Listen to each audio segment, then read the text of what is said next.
So, children, have you ever wondered where is the park near your house? Have you? Have you been to the park? You have? So, how did you reach the park? I'm hoping you walked to the park. If that is so, that's wonderful. Today, I will tell you a story about a little boy who walked to the park with his grandmother. The story is called Nani's Walk to the Park and it has been written by Deepa Balsavar.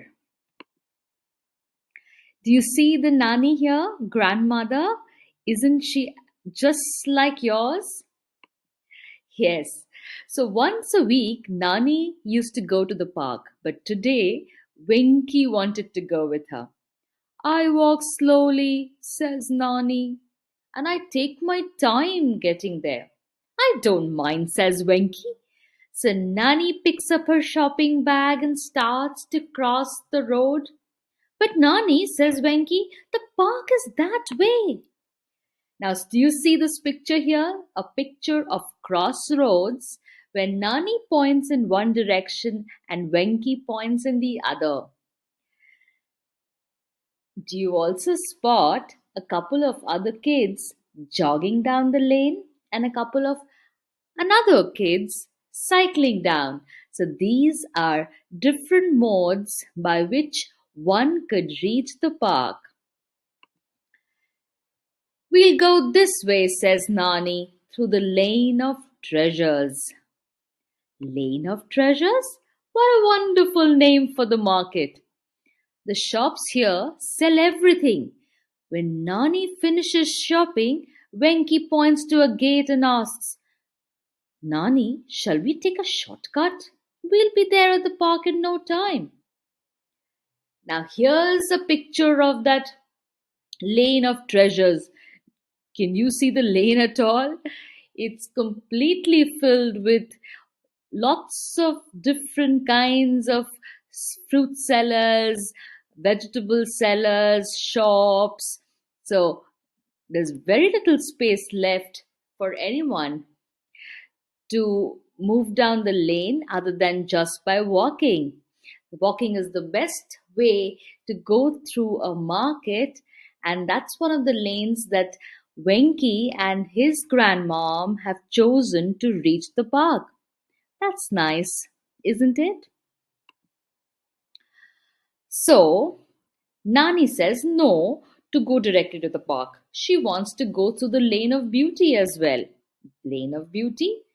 Oh, yes, the people here are stitching amazing Godadi. A lady gives Nani a Godadi, in which Venki sees a piece of her favorite sari and a bit of his ma's kurta. And then again asks her Nani, shall we go to the park now, says Venki? Now, what's a Godadi? Can you see those quills here, those colorful quills that some of those people here in this market are holding? Yes, those are known traditionally as Godadis. Now, these are being stitched, and again, you would see that this lane is also filled with different kinds of sellers right on the road, and there's hardly any space to move. Only if you would walk can you access and move through this lane. Yes, says Nani.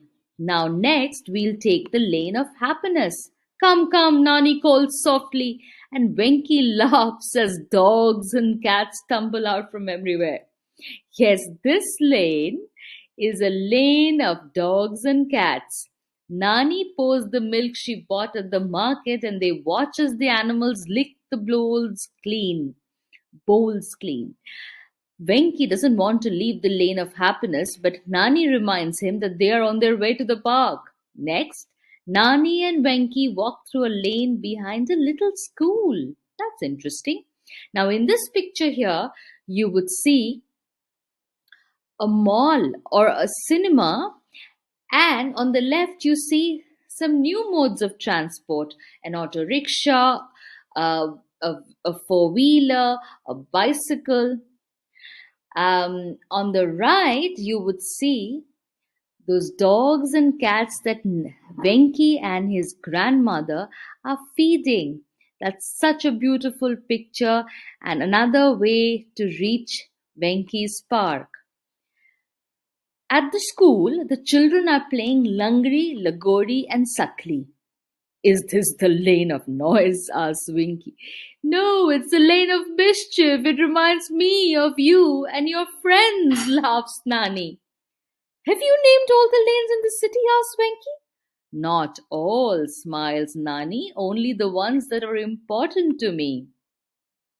Do you see the picture of the school here?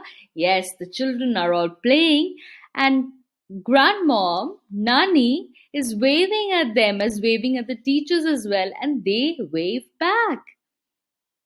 Nani and Venki are here again been seen walking along the school road. The park is not far now, but you will have to be a little more patient because I want to stop at the lane of friendship. This is such a wonderful picture. On the right side, you see a cafe, a bakery, and on the left, you see a big house. Nani and Venki are standing atop a balcony, visiting their friend. You would also see that in this picture, the author has introduced a new mode of transport, the car. Yet, we in the story are talking about walking to the park, which is the best mode to access the park. In the lane of friendship, Nani visits her dear friend. They were girls together and they have grown old together. They whisper and they giggle. Then Nani gives her friend a hug and says, It's time to leave. We will now walk through the lane of dreams. Now, what is that? The Lane of Dreams has more books than Venki's school library. The bookseller sells old books for very little money and buys the ones people have finished reading. Oh my goodness, what a resplendent picture! And what do you see here? Very interesting. There's a circle in between, and on the side walks and front of the bookshop you see people on the ground reading books, talking to each other, and it's such a beautiful community scene where the street is being used for reading. There's a library too, and a new mode of transport that you see, the bus. Nani chooses a book and says, Let's go. We are almost at the park now. And they walk down the lane of magic. Lane of magic? Yes. Venki looks up at the big trees that offer shade and feels a cool breeze. Nani shows him Gulmohar, Amaltas, and Jarul trees. The flowers on the road look like a magic carpet. Yes, this is that picture that the author has been talking about. And they have reached the park. It has been a long time since they left home. Venki looks around and thinks of all the people and places he has seen that morning. And here, the scene of the park, where so many people are gathered together but doing their different activities. Picnic, playing, meetings, parties, exercise. Wonderful. I like your names, Nani, he says. May I come with you next week too? So that was a wonderful story of Venki and his grandmother reaching the park. The interesting stories on the path that leads to the park.